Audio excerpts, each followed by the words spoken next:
How's it going, guys? I'm KTO, and in this video, we're going to discuss the most disappointing teams in the NFL in 2016. As you can see, I'm wearing my Browns gear, and clearly, the Browns never disappoint.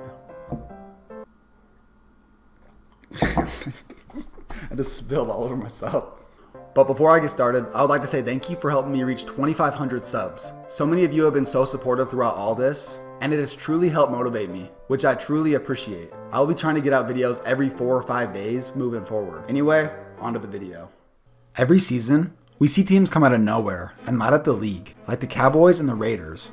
But on the other side of the spectrum, we have the teams who had lots of potential, only to disappoint their fans. These 5 teams were all thought of as playoff contenders in the preseason, and now are searching for answers. Also, before I start, this isn't just the teams who are bad and were expected to be bad, like the Bears, Niners, and my Cleveland Browns. Just remember that all these teams were thought to be in playoff contention this season. Playoffs? Kidding me? And here are some honorable mentions. The Indianapolis Colts. They just haven't seemed to put it together since their run to the AFC Championship game a few seasons ago. But they still have an average record. And then the next team is the New Orleans Saints. With a Hall of Fame quarterback, they have yet another below average season, sitting outside the playoff picture in an average division. And now, we can officially get started. Here are the 5 most disappointing teams this season. Number 1 is the Jacksonville Jaguars. The Jags made a surplus of free agency moves that fans and analysts thought would put their team over the edge, and finally returned to the playoffs. Even though they finished 5-11 last season, they showed signs of hope for the future with their passing offense ranked in the top 10. Allen Hurns and Allen Robinson both had over 1,000 receiving yards, and Blake Bortles had 35 passing touchdowns.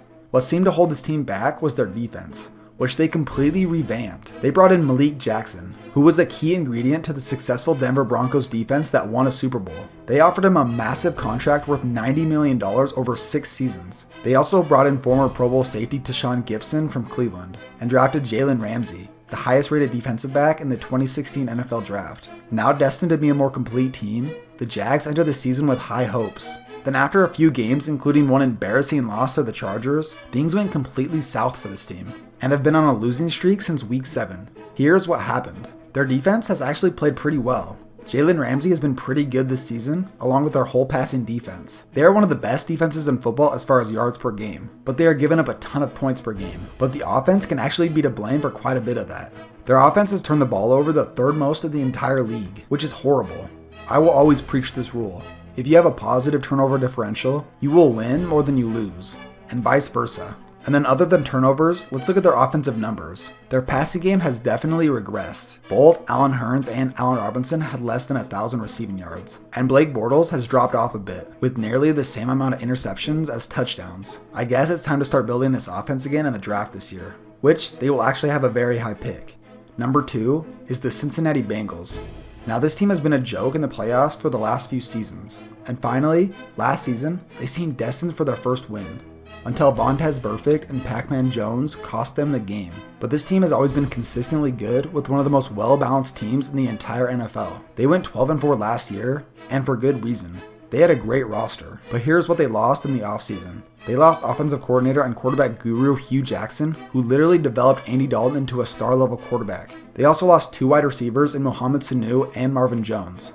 And Marvin Jones is actually very good so far with his time with the Detroit Lions. But this team still returned their core group of stars with AJ Green, Andy Dalton, and their workhorse backfield. So this team still has potential to be one of the better teams in the AFC. But here's why they make this list. This team completely dropped off after making the playoffs 5 straight seasons. Now, one of the dwelling bottom feeders in the AFC, they have no chance of even going 500. And here's what happened. This team proves that having a well-rounded receiving unit is much more valuable than having a star receiver. Just like how the Lions are better off this year, even though they lost Calvin Johnson.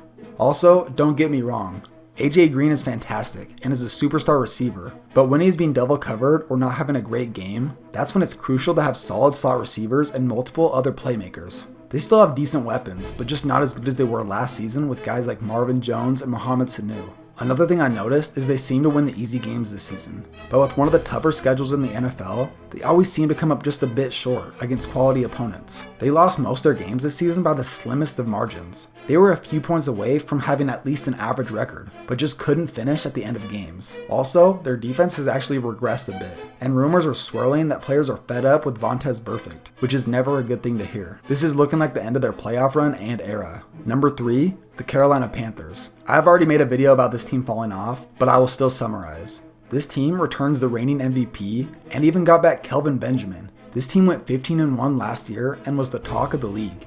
But now, they are near the bottom of their division and not even going to make the playoffs. They are no longer the underdog story who is having fun being the surprise of the NFL. They have a target on their back, and they haven't dealt with it very well.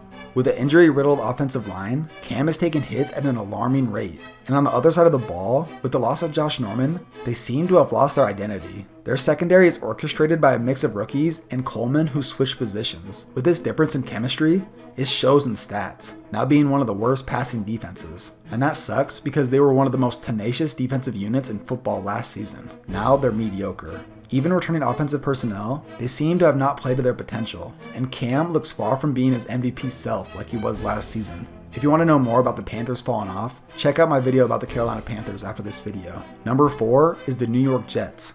After some Fitzmagic, the Jets returned this season after finishing 10-6 last season, and were looking to make a playoff run. They signed Matt Forte, hoping to reignite the former dual threat from Chicago. As a fantasy owner, I was excited. I thought he was going to have a solid season. In my fantasy league, I actually picked him up pretty early, and for the most part, he's done pretty decent. But this offense has turned into an absolute train wreck. After that whole ordeal with the contract dispute, they finally signed Ryan Fitzpatrick, hoping for another solid season like the year before. But the problem with journeyman quarterbacks is they are inconsistent. And star wide receiver Eric Decker went down early in the season with injury, and Brandon Marshall just isn't the same. And for Fitzpatrick, he seems to be on the decline. And this window for this team is closing, with all their talented offensive stars aging.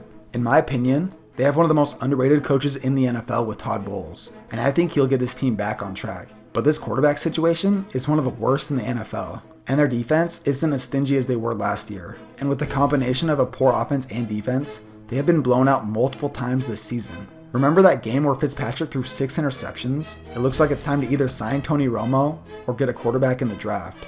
Number 5 is the Arizona Cardinals. To me, this is the most talented roster of all these teams, and the most disappointing. With a great head coach, one of the scariest defenses in football, and the sudden rise of star running back David Johnson, how could this team be bad? With one of the most polished rosters in the league last season, they finished the year 13-3, but with all that said and done, they pretty much returned their entire roster, including Carson Palmer, who was a Pro Bowler last season. This year, their defense is as good as ever, being completely dominant in multiple defensive categories. One that stood out was takeaways, which they are second in the entire NFL.